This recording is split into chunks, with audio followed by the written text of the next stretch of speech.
I just wanted to say hello and welcome everybody. I'm hoping everybody's enjoying the summer weather and the warmer weather. I know that I have been really enjoying the fabulous weather. It had been kind of rainy there for a little while, and finally we've got sunshine and it's not too hot. It's perfect. So I'm hoping everybody else is enjoying it as well. Of course, we appreciate you being here.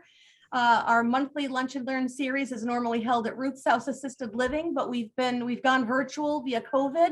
But next month we are doing this in person, and we will have it'll be hybrid. For those of you out east, I know Nancy, you said you're from the Boston area. So all of our Eastern friends, plus anybody that can't make it, we will still offer a virtual component, because I think everybody really likes to see it on the website. If they can't actually make it, they could go back to a recording. And if we have it live, we didn't necessarily record, so we're going to have it a hybrid, and we will record as well. So we're very appreciative for you guys being here. You think you're going to have some great takeaways from today's presentation. Scott's going to have a great presentation on journaling, and I believe you will enjoy it. Of course, thank you. In case there's any technical difficulties we might experience, we think we're pretty good at this, but every once in a while there's still a glitch in the system. So we appreciate your patience for sure. I'm a journaler, just like my heart and soul. I love to journal. I've been journaling for a long, long time. And I want to give you some reasons that Scott gave me to journal. And of course, I agree with every single one of them. Positive self-talk is your first one. Visualize your future for the next one. Plan for success. Celebrate your wins.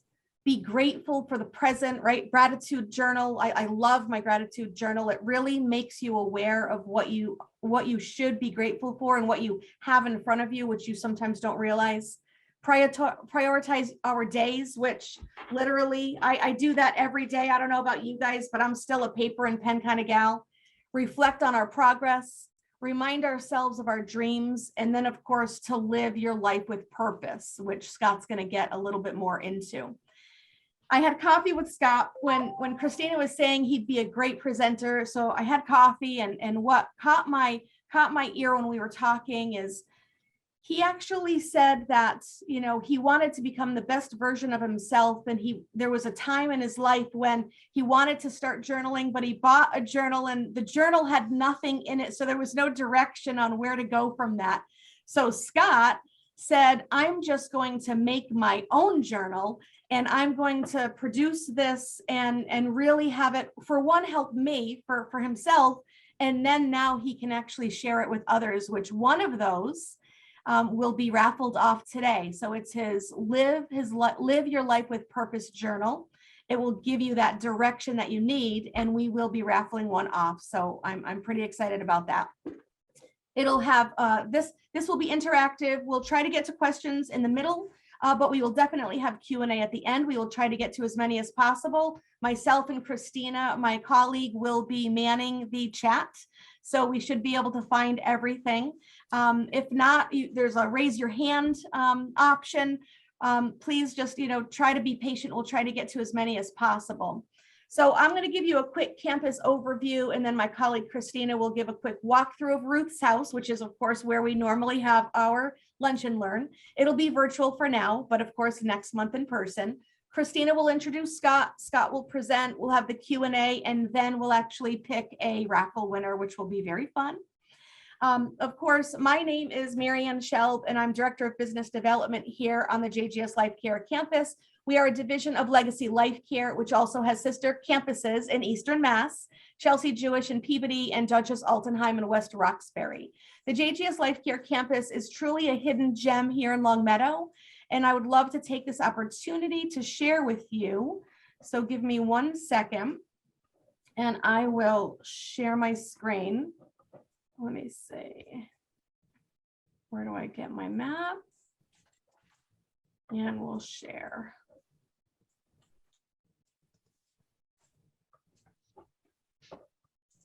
All right.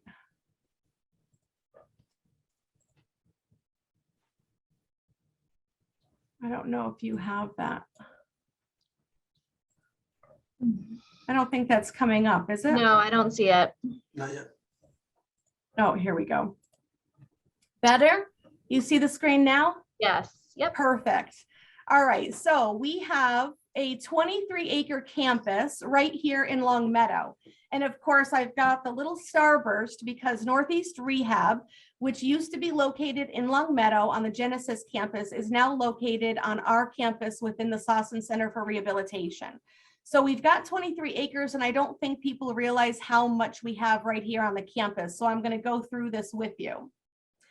We've got our Jewish family Levitt home, our Levitt Family Jewish Home, which is our 24-hour skilled nursing facility. It's long-term care, and we do have 2 different memory care neighborhoods, which would be, you know, secure neighborhoods for those that are curious and or exit seeking. We've got our Sossin Center for Rehabilitation, which is, of course, the first greenhouse model of care in Western Mass. It features 2 small houses, all private rooms, all private bathrooms, consistent care teams, all in a home-like setting. And now, of course, our new Northeast Rehab Associates.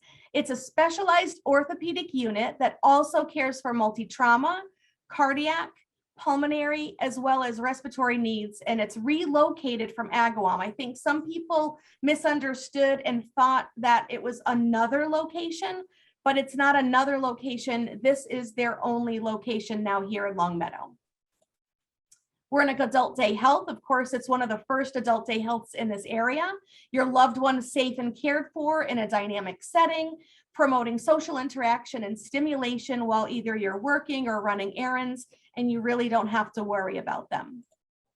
And of course, Spectrum Home Health and Hospice, that includes palliative care, quality care that comes to you in your own home with a personalized plan for each patient. Now, their own home or as far as hospice or palliative care coming to them, it could be in an assisted living or it could even be in a nursing home environment.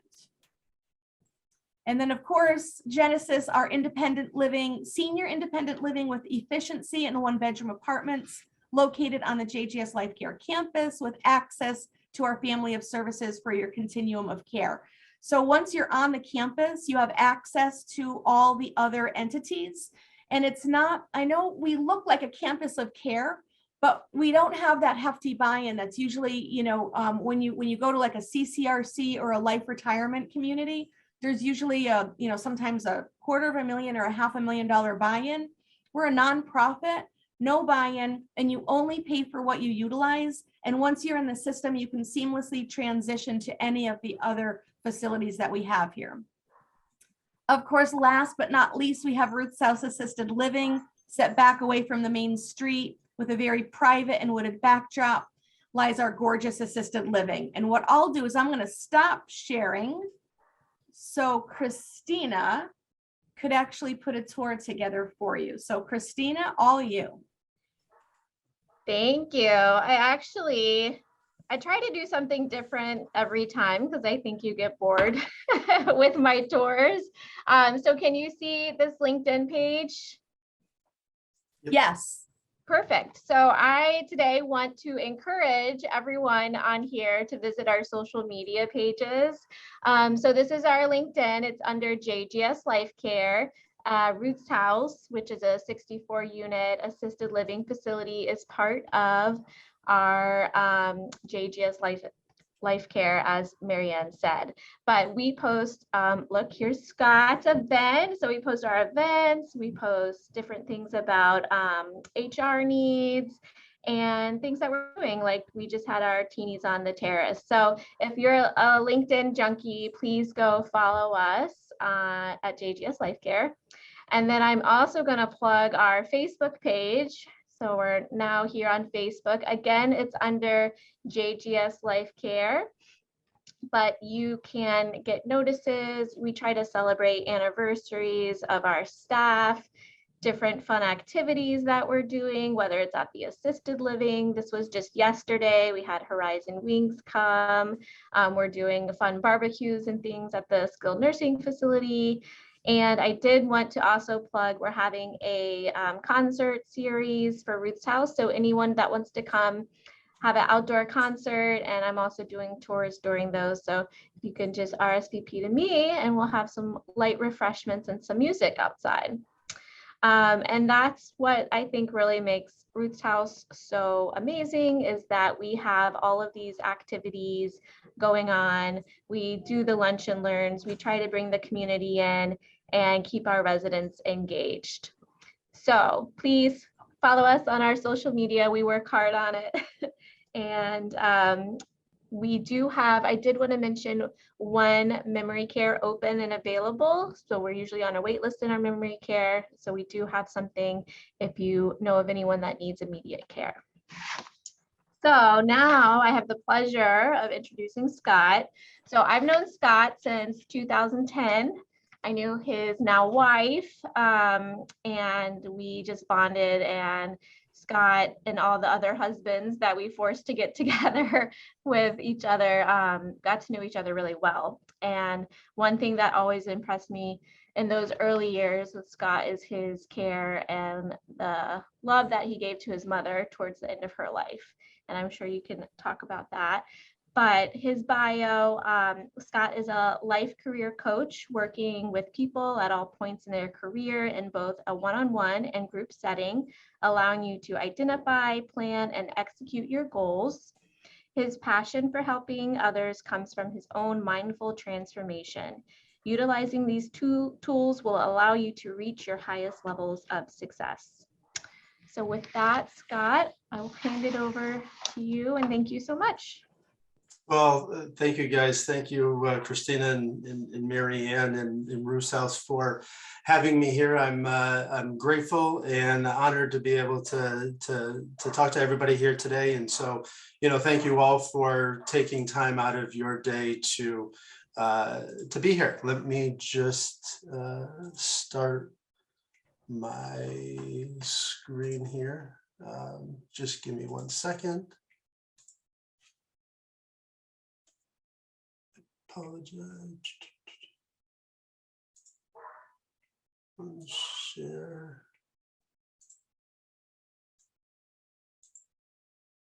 And can everyone see my screen now? Excellent. Yep, we can see it. It's not actually in slideshow. You've got like the ones on the side, which we can still see it. Okay, hold on 1 second. If you just click slideshow from beginning, all the way to the left.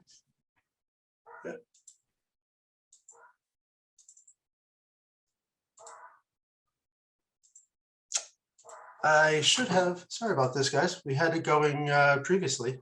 You know what? I wonder if it's going to your other screen. Yeah, hold on 1 second. I just now have to. This is why I do the precursor of, even though we think we're pros at this, because all of us should be, but every once in a while we just have a hiccup. There we go. There Does it that is. work? Yes, Excellent, perfect. excellent. So thank you all. Like I said, really appreciative for everyone's time here today. And we will get started. So my first question, and like I said, this is going to be interactive, so please feel free to share. And this is one of those times that I'm going to ask you to, either unmute yourself and talk, or maybe put it in the chat. But for you, what does it mean to be your best self? When you think about that right now, what does that mean for you? What are some ideas or thoughts that come to mind? I think I'm my best self when I'm balanced. So when I have a balanced work, relationships, parenting, when all of that kind of feels like it's in sync. Excellent. We also had Mary Ann say to be at peace. Nancy jumping out of bed to go to work. Francesca living with integrity. Excellent. And so those are all, valid. Those are all perfect answers. And the reality is that it really is all dependent on us, right? Like whatever we identify as our best self is truly then what is most important. And it's just a matter of then, following through on the things that we want, which sometimes seem to slip away. And so I want to begin just by telling you a little bit about, my story, my path, why I even got here. Before I started this journey, I was an executive recruiter. I had been in that field for 14 years. But during that time, back in 2009, my mother was diagnosed with dementia. And at that time, I wasn't living at home, and I truly did not know what dementia meant, nor what our future entailed. As I started to understand it and really became clear about what was on the horizon for not only my mother, but our family, I made the decision that I wanted to keep my mother home throughout this entire process, not knowing what I was in store for, because I really still didn't really understand the disease. And so during that time, I moved home and really just went through all of the emotions that people go through when they, if you understand Alzheimer's or dementia and, losing somebody in that capacity.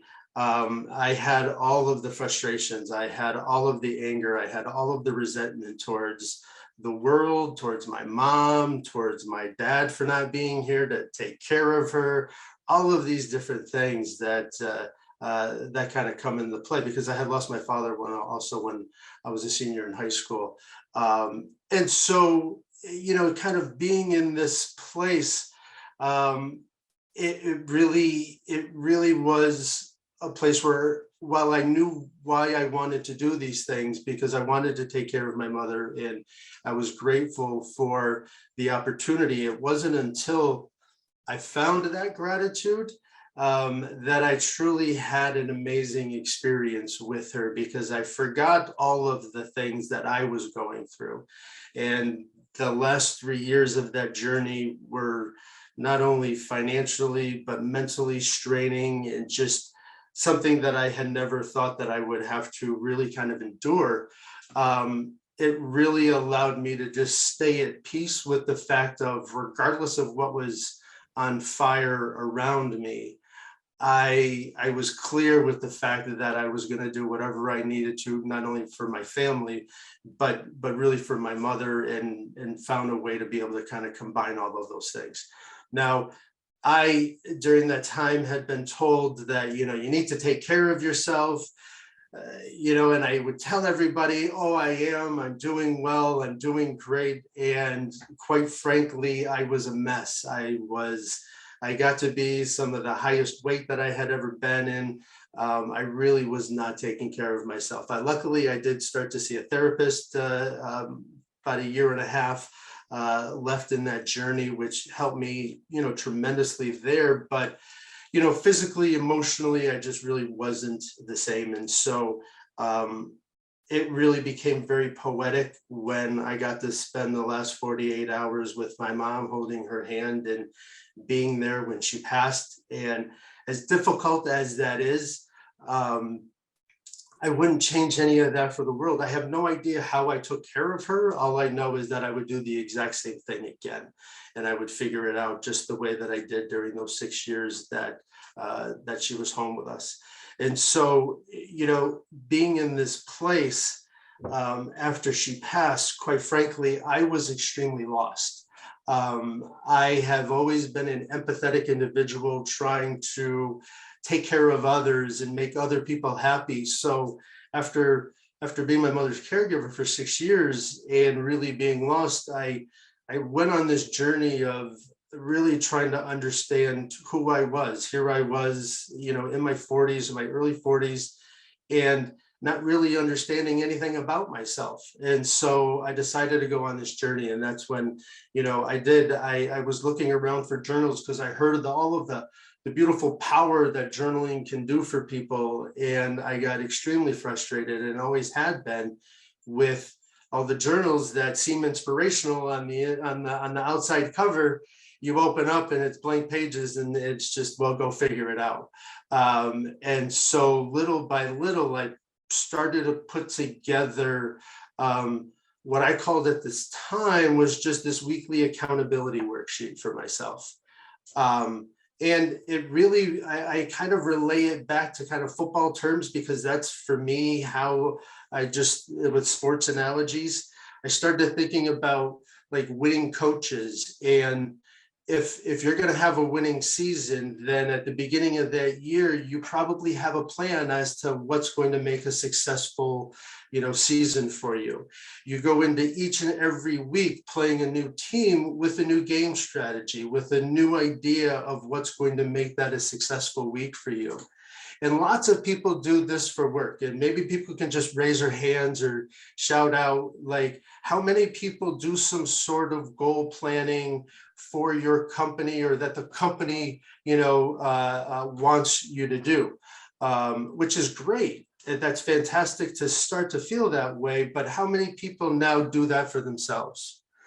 And excellent. I see some people raising their hands, and that's really where, you need to combine all of it, because our life, as we certainly know, and as COVID has truly allowed us to understand, our life is a combination not of all of it, but work, but we really truly need to take care of ourselves. And really, what is that, the idea of taking care of ourselves? And for me, it is really living your best life. And so my journal is named after my mother. My coaching all came out of people that I was working with were really interested in what I was doing. So I started just a weekly group where we started to meet and have these conversations, to then giving a TED Talk, where I gave this TED Talk, and I had to wear 2 t-shirts because the sweat dripping down my back was so intense. Because at the time I hated public speaking. I can talk to anybody one-on-one, but I didn't enjoy that. But slowly I've gotten over that discomfort, and really just being able to enjoy with as many people as I can, talking about not only what this journal has done for me, but really what journaling just in general can do for others. And so I'd like to just share a little bit about that before we get into some of the specifics that I have on the journaling. But really, there are so many great things that come with journaling. One of the things that we just talked about, self-care. And really, at its core, self-care is the practice of protecting your own well-being and happiness, particularly during stressful times. And that's really where things kind of sometimes go off the rails, right? Like we're in the midst of something that adds stress for us. And if we don't have good habits and understanding of why we do things, sometimes we let those personal things go because we deem them not as important as, maybe taking care of other people. Oops. And so that's really where, with taking care of mom, I truly understood that while I gave her everything that I had, I wasn't at 100%. So if I had any of these habits or any of these routines prior to taking care of her, what could my care have looked like? And so I don't beat myself up over that. I just know that I do things now that if anything else comes in my life, that I know that I'll be able to handle and move forward. But that's really where all of this started, where I no longer wanted to waste any of my own time. And I wanted to prioritize the things that were good for me, because that then allowed me to be the best for everyone that was watching. And that's just kind of the best way to go, right? And so self-care is really, and we hear so much about it, but that's really where all of this starts. And when we talk about journaling, in order to kind of start this process, we have to have an understanding of what we enjoy, what we like. What are some of the things that are good for us that we want to pursue in life that allows us to take on more responsibility, right? I don't look to eliminate stress in my life, because when I take on that stress, it means I'm growing as an individual. It means I'm experiencing something that I probably haven't in the past. And my track record for pushing through things that I haven't experienced and coming out on the other side to this point are still 100%. So I'm willing to kind of step into something that I'm uncomfortable with. But because of that, I have to first think about, well, what does that look like? What do I want for myself? And that's really where this self-care starts, and is the most vital part, is just understanding what is good for you. And then we talk about, oops, sorry about this, reducing stress and anxiety. And that's really just taking that proactive approach, right? Like everyone, lots of people, kind of sit there and say, oh, I just want the stress to go away. Well, instead of, thinking about letting the stress go, just thinking about, well, how do you as an individual handle that stress and anxiety, and then figure out a plan in place to then, mitigate that. And so for some folks, it's journaling, some folks it's meditation, some folks it's maybe going for a walk, some folks it's maybe working out, whatever that capacity, whatever it is that you can find to help eliminate that stress and that anxiety, only then benefits you to be able to, kind of navigate through whatever is causing that stress or that anxiety. And this is really my most favorite part of it, is this mindful and forward thinking. And so when I think about being mindful, there's things that I have accomplished that were earlier on in my life that I was shocked that I did.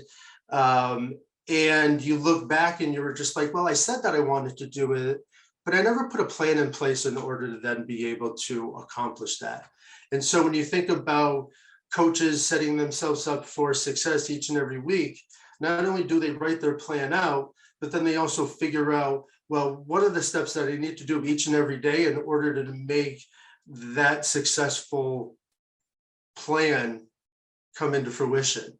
And it is that executing, and we're going to talk a little bit more about that, but it is that execution of that daily priorities of those things that not only you have to do, but you want to do for yourself, so that you can then, again, reduce stress, take care of yourself, all of those things. And so that's really where this mindful journey is at its core, is just thinking about all of those things that you want in your future, creating that vision board for yourself. What does that look like? And then figuring out the steps in order to be able to achieve that. And reflection. I've always been an individual that reflected on things. And this is one of the most valuable parts of journaling that I can really say. I had a lot of goals prior to me starting to journal, and where I kept the majority of those goals were in my head, in my thoughts. And that caused me a lot of stress. That caused me a lot of thinking about all of those things and then losing focus on maybe some of the others. And so reflection really allows you, and journaling allows you to put all of those thoughts down on paper and then truly reflect each and every week to say, okay, well, this is what I wanted. This is what I said that I was going to do for myself. How did I do? And, we talk about this through a gentle and nurturing lens on, how you evaluate your past week's activities and accomplishments. And that's just because the more that you beat yourself up and have negative conversations, then the more those things, you're pushing them further and further away. And so never beat yourself up about maybe something that you didn't do, but just figure out, well, how do I now incorporate that next week? Because this was really still something that I wanted for myself. And so being gentle and nurturing with yourself, again, you would do this for somebody else. If somebody else came to you and said, oh, I'm a little down because I didn't accomplish this week, you would give them encouragement and inspiration. And why not give that to yourself? Because that's really where all of this kind of comes from. If we want change in our lives, we tend to look externally for things that will allow that to happen. And journaling allowed me to just focus on myself and understand what my direction was, and then move forward accordingly. And self-confidence. I love self-confidence, and I love talking about this because while I will talk to anybody about everything, I am completely insecure about myself and always have been. I've always thought about somebody, are they going to judge me for what I said? And this goes with that empathetic individual. They looked at me a certain way. Do you think that they were thinking anything? And I would beat myself up about all of these different things in life. And so while I had success, I wasn't really confident with who I was as an individual until I started planning out what was good for me and stopped listening to everybody else. I then became really completely, comfortable with who I am as a person. I started loving myself, all of the good things, all of the bad things, and really started focusing more on not necessarily the bad things, but all of the good things that I have to offer, all of the good benefits that I can give folks. And all of those bad things are probably things that I've always dealt with in life and are always going to be there. But how do I stop focusing on that and then just be this individual that I want to be and focus on all the good aspects that I love about myself? And journaling truly helped me get there, because I was able to week after week talk about that, because when I get down on myself, I can sometimes get in places that isn't good for me. And before I started journaling, I would sit in those places for long periods of time, not thinking very highly of myself. And now when I get to those places, I go back and I read things that, I liked about what happened on the week, or maybe somebody said something that gave me a lot of just inspiration or was really nice to hear. And I can go back through and read those things and get myself out of places that I shouldn't be in quicker in a much healthier way. So journaling really helped me with all of that confidence and just helping myself get that confidence. And growth. And we talk about growth, and the really only way to measure that, because I can talk about wanting to eat healthy, and I can think that I'm eating healthy because I've made a couple of changes. But if I don't sit down and look at, okay, well, what do I do today? What do I want to do tomorrow? And then figure out that whole process, then I really can't measure that growth, because what we have in our head is really going to be completely different. Sometimes on the high side, a lot of times on the low side, whatever it is, that growth is going to be skewed with our own version of what we thought it was going to be. But when you journal and you write these things down, you give yourself just this nice, honest opinion about what happened. And then you can just continue to make changes and redirect your path. If maybe this doesn't feel good and you want to head off in a different direction, this allows you to just understand that and move forward. And so again, just like with anything else, if you're measuring and you've got SMART goals, you have to measure it. And so with journaling, it allows me to really, write down what I want to see for growth for myself, and then measure how I did. And that's really where that reflection comes in. And memory. The Journal of Experimental Psychology established research that shows how writing your thoughts down can reduce intrusive thoughts about negative events, improving working memory. Even the simple act of writing something down lets your brain know you want to remember it. This is why note-taking is such an effective practice in learning something new. And so here is a part of the journal that at first I started with. But really the definition of mindfulness, is the basic human ability to be fully present and aware of what we're doing and not overly reactive or overwhelmed by what's going on around us. And that's really key, because I often get overwhelmed, or I used to get overwhelmed with all of the thoughts of all of the things that I had to do and keeping things organized. But when you write down a plan and you write down a course of action, regardless of the situation that's in front of you, you already have a plan of what's your best action, what are the things that are good for you, and now you can just kind of handle things. And so again, I say this with all empathy. I gave my mother everything that I had, but if I was able to kind of navigate that, if I had these tools and I could navigate that situation just a little bit differently. And so mindfulness is a quality that every human being already possesses. It's not something that you have to, kind of conjure up. You just have to really learn how to access it. And again, one last thing about self-care, it's not synonymous with self-indulgent or being selfish. Self-care means taking care of yourself so that you can be healthy. Marianne, this is for you, so that you can be well, and that you can do your job and you can help care for yourself as well as others, and that you can do things that you want to accomplish in a day. And that's really where it kind of comes down to. The more that I take care of myself, the more that I have the ability to help others and give others in a capacity that I never knew that I had. And so here's the journaling. Does anyone have any questions? I know I've been talking a lot, but anybody have any questions up until this part? So if you guys want to either raise your hand or put a question in the chat, we could actually make sure we get to any questions that you guys have. I know you guys, there's a few of you that don't have cameras on, so maybe not raising your hand would be a good option. Maybe putting something in the chat.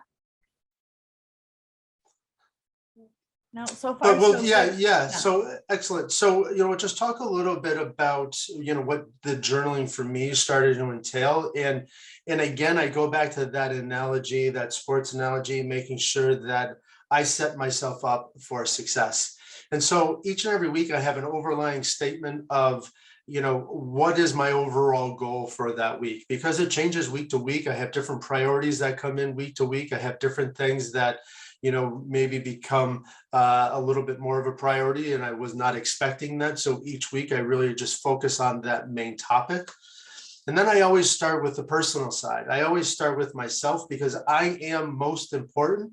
And I think about that every single day, that I am the most important person. Because whether I want to put everybody else first, I can't take care of the best that I can take care of everybody else if I'm not taking care of myself. So I will say that over and one more time, that you are the most important person that you can take care of. And so with that, I write down all of the things that I need to do and all of the things that I have to do, I want to do. These are the things that I need to do and I want to do. Because when we talk about things that you want to do, those are the future goals that we have for ourselves. I want to give you one quick analogy. If you will, picture a mason jar. Picture you got these kind of small rocks, really, where you would get kind of 2 or 3 at a time inside the mason jar, and you fill that mason jar up. Now, you would look at that mason jar and say, okay, well, it's full. But now if we take these little tiny pebbles, pour the pebbles into the mason jar, makes more room, you think it's full. What if you take sand? Now you can, all of those still, that space, it's in the mason jar, all of that sand fills in those spots. But the mason jar still isn't empty because you could still pour some water and fill in all of the other spots.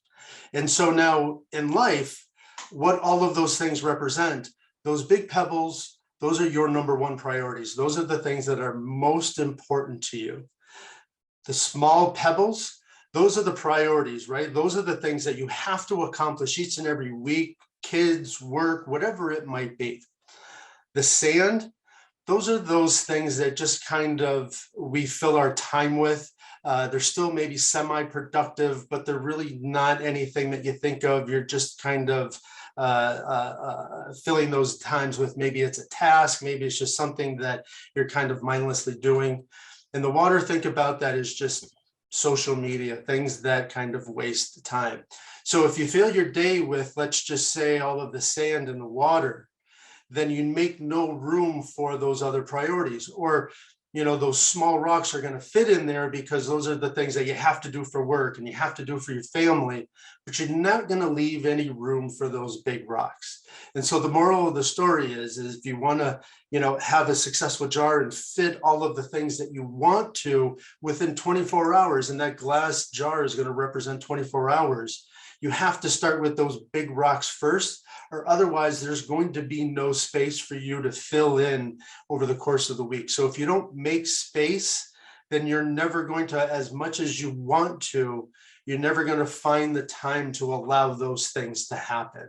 And so this is really where then figuring out all of those good things that I wanted for myself, whether it be working out and whether it be meditation, I started to plan around those so that I can make sure that I fit that in. Again, I'm the most important thing for myself, so I have to establish my self-care.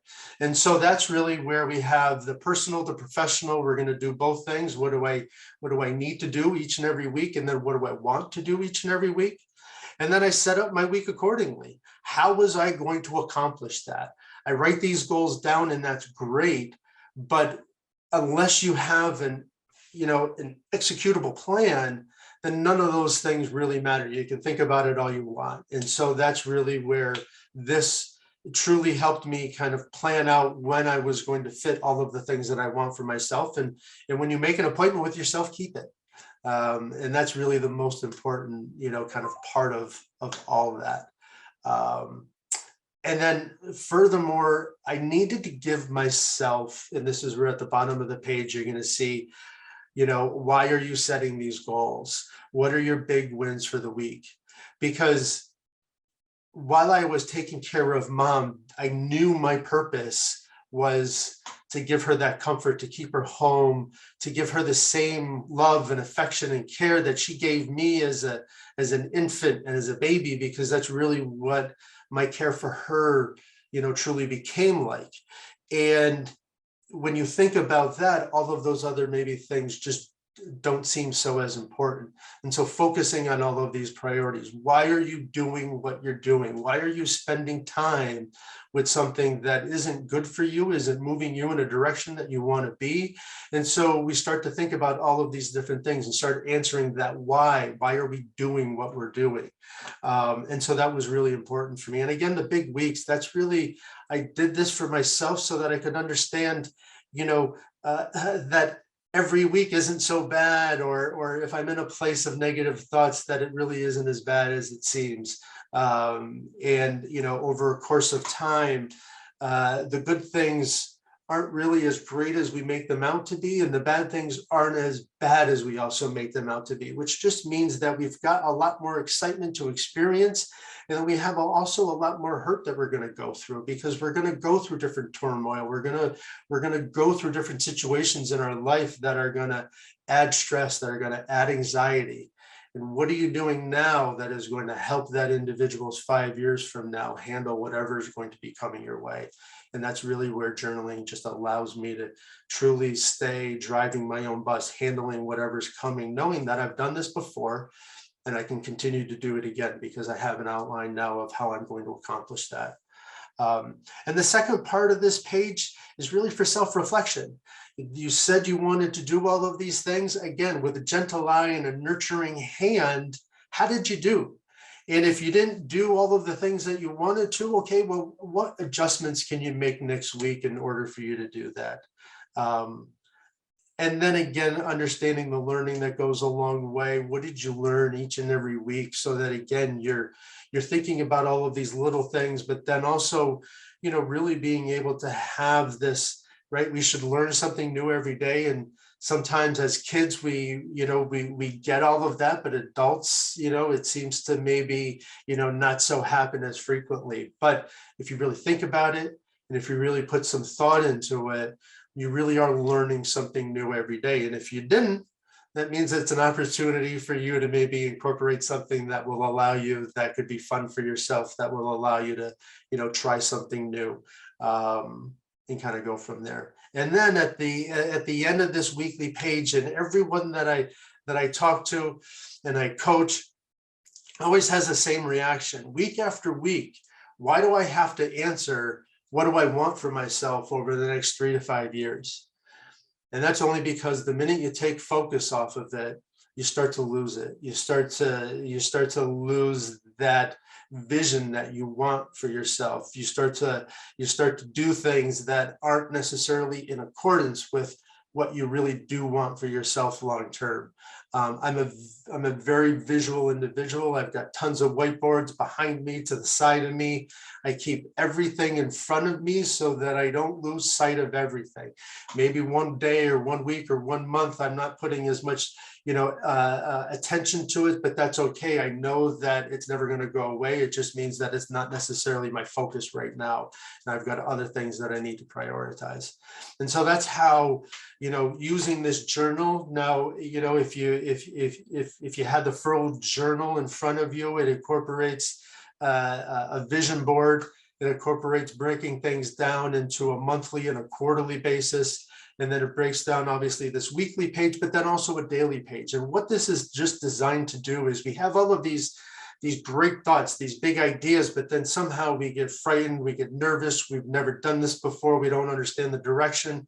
So we kind of just keep it there. When we start to break things down, we can make them more accessible to us. We can make them less scary. We can make them less intrusive as to how we're going to figure out all of those steps, right? When you're looking at the top of the stairs, you don't have to figure out how you're going to get to the top. You just have to figure out how you're going to take that first step. And breaking all of these things down allows you to take that first step. And so, the flow of it allows you to kind of think about things on a larger level and then start to break them down, which again for myself was really the part that used to get pretty scary for me. And so I hope some of you get the reference from the old hair club for men, that I'm not just saying these things because I took a class. I'm not just the president of K Journal, but I'm a client. I did this and I continue to do things for myself that I never once thought. I was the individual that in high school playing football, I would have to run my 2-mile time trial in the middle of double sessions because I could never make it. And here I am. I have an indoor rower and I've rowed 2.5 marathons in one sitting. I have a large event, a 24-hour event coming in up in October for something that I'm pretty excited. I'm not ready to talk about, but I'm pretty excited about. And so I continue to do things new for myself, but this is just a physical representation of maybe the transition that I went through. But nothing truly compares to what has happened for me on the inside about what I think about myself, now what I understand about myself. If we were together, I have these little squeeze balls that are a purple star, and that really is meant for everyone to understand that we are our own bright, shining stars. It's up to us to discover that, develop that, and then give that back to the world. And so I am extremely grateful for this process that has allowed me to start to identify, what is best for me, develop that, and then, be able to give that back to people. And so to think about taking care of my mom, to now starting a business, doing something that is in her name, something that is pretty surreal for me and is hard to even imagine. But I'm grateful for the work that I get to do each and every day and the people that I get to talk to and connect with, that I can potentially hopefully have an impact for them. And so thank you, everyone. I truly appreciate everyone's time. That's the basis. I'll open up for different questions that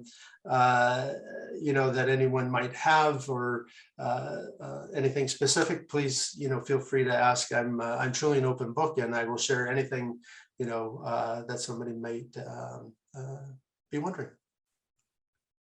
Scott, thank you so much. That was awesome. We got a couple of comments. Thank you for your vulnerability. Awesome. Thank you. So obviously it was something that people enjoyed. I like I said earlier, I am a journaler myself. You've got very inspiring. Thank you. So clearly it touched people. But journaling is really something. I like how he broke it down.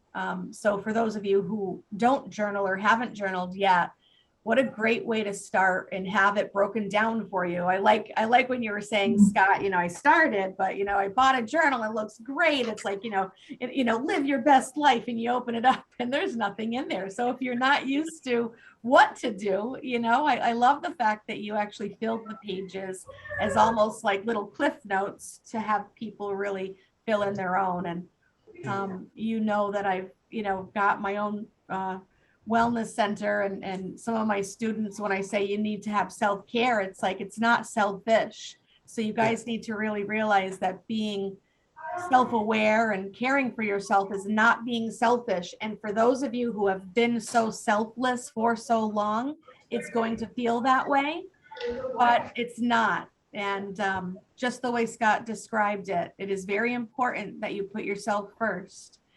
Just like I would Marianne, tell, I think Nancy had a question or a comment. where is, Hi, oh, Marianne, I love what you were saying, and I'm going to look up what your wellness center is. But Scott, awesome job. I hope one of your goals that you put for yourself is to make a difference in one person's life, because I think you've probably met that a lot. And you can check that right off. I love checking off my boxes. Thank you, Nancy. I appreciate that. No, this was great. I loved it. I haven't journaled, and I should have started when I was 15, and now I'm much older than that. But I do tell my clients I come up with goals for them. And every week I meet them. I say, okay, how close are we to walking down the street and going to the pond and feeding the birds? Yeah. I want to ask you, and I'm not getting personal, are you married? Because when you have a partner, it's really hard to establish goals with that other person, especially if you're different. Yeah. So yes, I am. And thank you for all of that. I met my wife, surprisingly, while I was taking care of my mother. And at the time, I was in a place where I was taking care of my mother. That was my vision. That was my focus. And I really had no time for, anything else. And so surprisingly, here comes, this individual into my life that, honestly, 6 years later, one, I don't know how anybody does that, because, my mother didn't understand or know her and would say things that, I don't know if I would tolerate. But she understood, and she took care of her because she loved me. And, that in itself, that selfishness, that willing to do things. And my wife did things that I don't know how she did. But that was also really a great realization for me, right? Like, I can have all of these goals for myself, but I would not have been able to take care of my mother had my wife not come into my life. And so we have to be willing to accept help from other people. We have to be willing to be that vulnerable and say, okay, well, I want to do it all, but I can't. And again, I don't know how she did that, and I will forever live my life trying to repay that back to her, because this was my journey that I took on. It wasn't hers. And so just the fact that she became such an integral part in really allowing that whole thing to come to fruition was, for me, even more of an epiphany. I mean, I was divorced before I met her. When my father passed away when I was a senior, I think I kind of shut down, and I never really allowed others to love me. And I will say that my wife really allowed me to understand what love was, just through that sheer act of showing me what you would potentially do for somebody that you love. And that really just changed, again, lots of different things. I was just fortunate to be able to be aware while I was in the presence of all of this, so that I could write everything down and capture what I was going through, and just to be appreciative of all of these different things versus kind of fighting them along the way. So. nice. Nancy, thank you for that. Are there any other questions for Scott? Any other comments?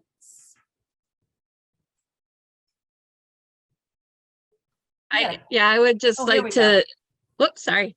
I would like to thank you, Scott. And part of the things that I am a visual journaler and a visual learner, and I was writing everything, even though I could take a picture of it, I had to write every single thing and everything you're saying.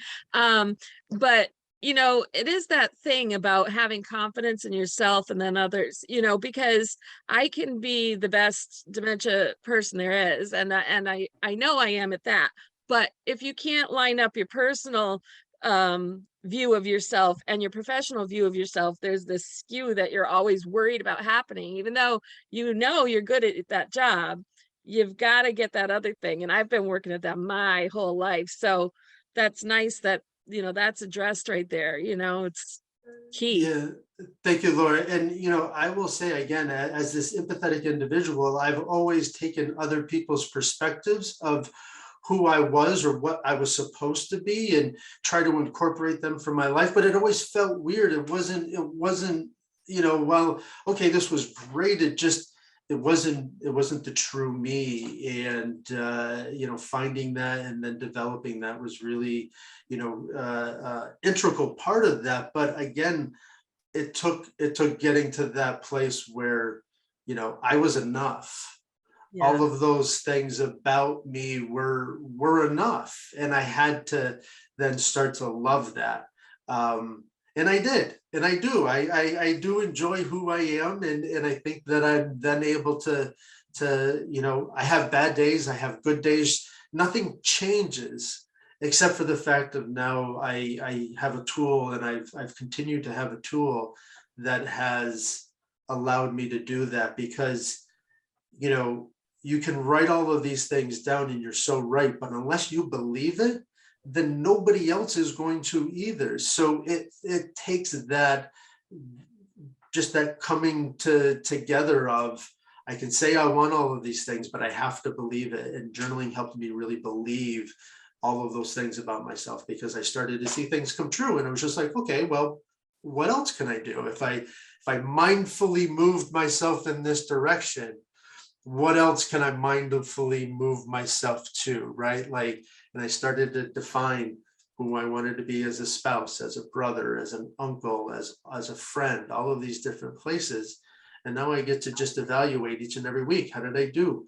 If maybe something dropped off because I get busy, okay, well, let me make sure that I attend, or I go to a nephew's soccer game or a basketball game, so that they know maybe they haven't seen me in a little while, but I'm still thinking about them, and I do something that means something to them. And so Yeah. it's I it's a appreciate hard it.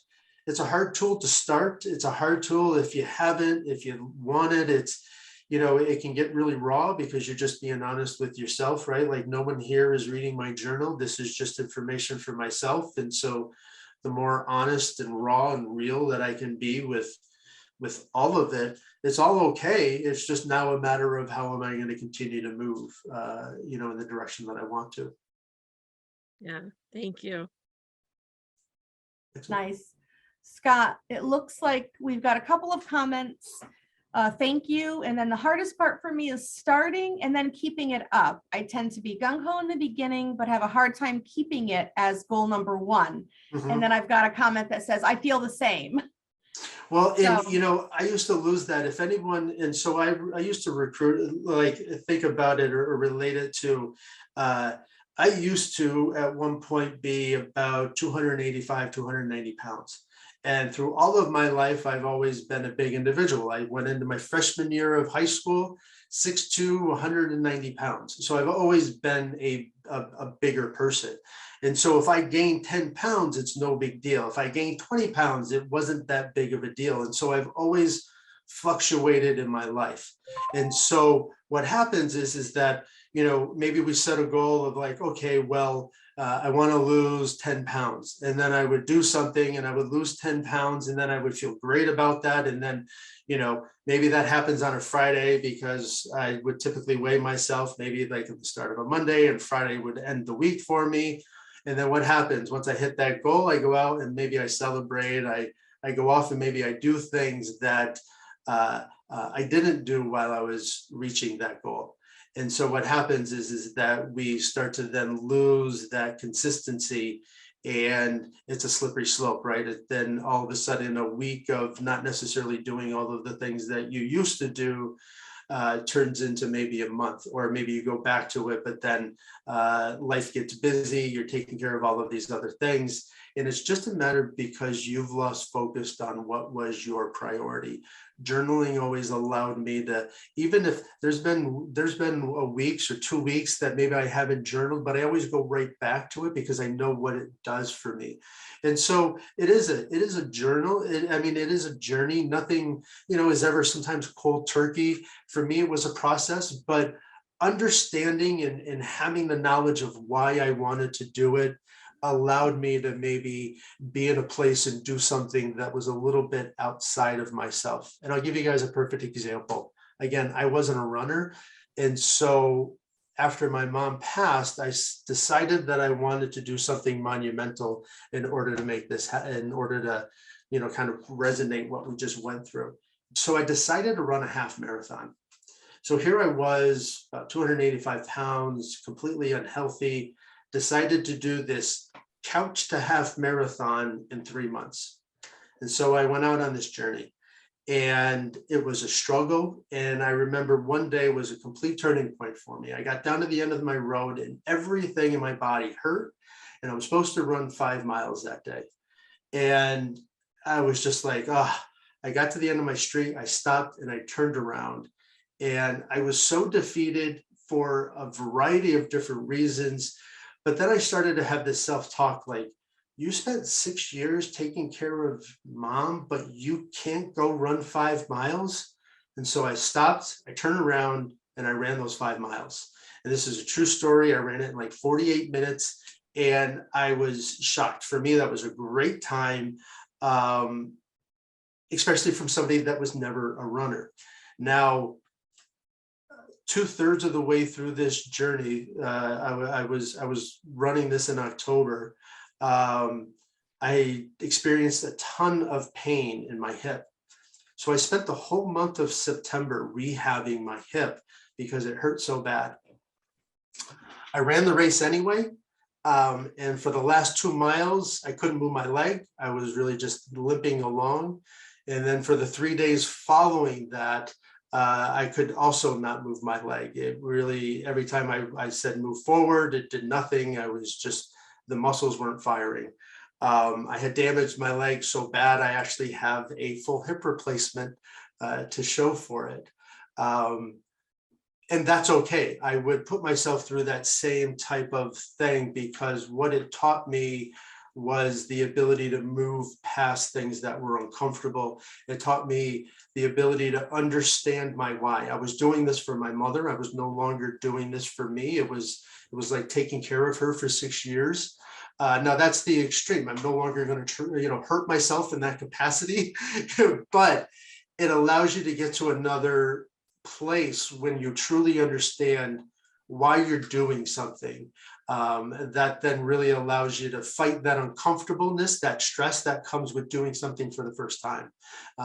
And then once you push through that, you're then able to move forward. And so that might help with some consistency, is just understanding why you're doing it. Why do you want to do this for yourself? And so the more that you think about that, then the more consistent you can stay because you have something behind it. You have something with some meaning behind it that, might be more than maybe just, I call it kind of sometimes a superficial meaning that we might put on a goal or an activity or something along those lines. Perfect. Perfect. Any other questions? I don't see any more comments. I do have, we're looking for our next month, which I will put up that screen. But I just want to finalize with Scott and just see if there are any more questions or comments regarding journaling. Actually, Scott, why don't you tell us if somebody wants to buy, or Sure. where can they get your K journal? So there is a QR code right up there that will take you, if you want to screen that'll take you right to my website, which is kjournal, KAY journal.com. And there you can read a little bit more about me, but then also there's a place to shop. And you can either a digital version, and then I also have a printed version that I'll get up there today because I'm having them reprinted and I was out of stock for a little bit. So there's also a printed a journal that people will be able to purchase as well. So you can get a digital version. I think it's $11 or $10.99 or something along those lines, and they can right online. Perfect. That's awesome. All right. So what I want to do is I'm going to, I don't know if you stop sharing a slide. Here we go. I will actually share this just to say that next month, and this is going to be our hybrid version of our Lunch and Learn. We've got Dr. Maya Call, who is the medical director at Ruth's House Assisted Living. She's going to be discussing orthostatic hypotension. So I know that there was a question on what we were going to do next month. So we will be in person at Ruth's house, plus we will be a Zoom option for our friends out east and or anyone that's not able to make it, or maybe they've got someone at home that's more homebound that would like to maybe watch it. You could send the link out to them. So what I'm also going to do, let me actually just put this down while I still share, because now, Scott, tell us what you have for the raffle prize. Yes, so raffle prize, we are going to be, we have two. The first one that we are going to raffle off is a journal. And yeah, so good luck, All right. everybody. So here we go. So I think I have everybody's name. You've got to be present to win. Let's see who we have.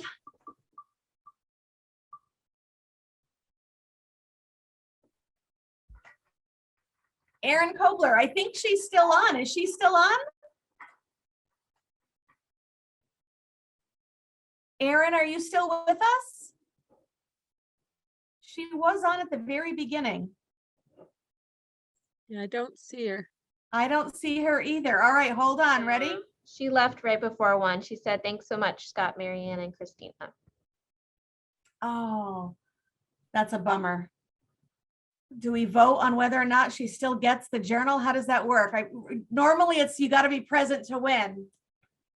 I feel bad she had to leave, but I'm happy to give out two journals, so we can give one to Erin and then we can give one out to the next. I think Erin will understand. I think you can pick someone who's here.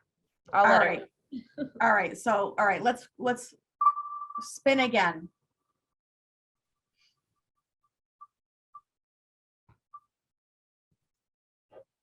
Kelly, and I think you are here.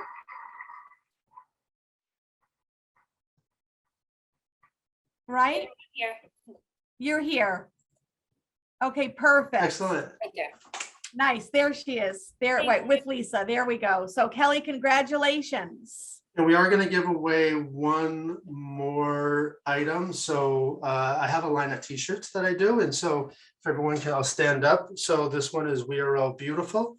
And so since everyone is here, we figure we'll give away another raffle prize. So when you get this, when you let us know, just let us know whatever size that you would like. And they're pretty unisex sizes. Oh, and it looks like Becca Johnson, and I think she is still here also, correct? Rebecca? Excellent. Yes, I'm here. Nice. All right, congratulations. How wonderful. All right, so I stopped sharing. We've got prizes now. So Becky, maybe you could just put a size that you would like, or let us know what size you would like. Yeah, maybe they could email, address or whatever in size, and we'll get out the journals as well as the t-shirt. Perfect. So Scott will be delivering as opposed to myself, since they are his prizes. So I want to thank him for providing the prizes for today. Very exciting. And for a wonderful presentation, Scott. I love journaling. I love the way you put it forward, which is awesome. I really appreciate the information that you shared. Somebody actually mentioned, everybody's saying thank you. Somebody had mentioned your vulnerability. I loved the fact that you were really just able to be open and honest with us about your journey. And that really matters, because then people can relate and put themselves in your shoes and like, I felt that way, or I thought that way. So it was great. So I want to say thank you very much. I want to thank everybody for coming and participating, and hopefully we'll see you next month. It's July 20th with Dr. Maya Call in person at Ruth's House Assisted Living, or I can send you a link if you're not able to make it. For our Eastern friends, I know Nancy especially is from Boston area. So thank you very much for coming. And Scott, I will get you the 2 names and the email addresses, and you could reach out to both the winners personally. Perfect. Thank you all so much. I truly appreciate everyone's time. Very grateful. Thank you. Have a great afternoon, everybody. Likewise. Bye-bye. Thanks, Carla. Bye now. Bye, everybody.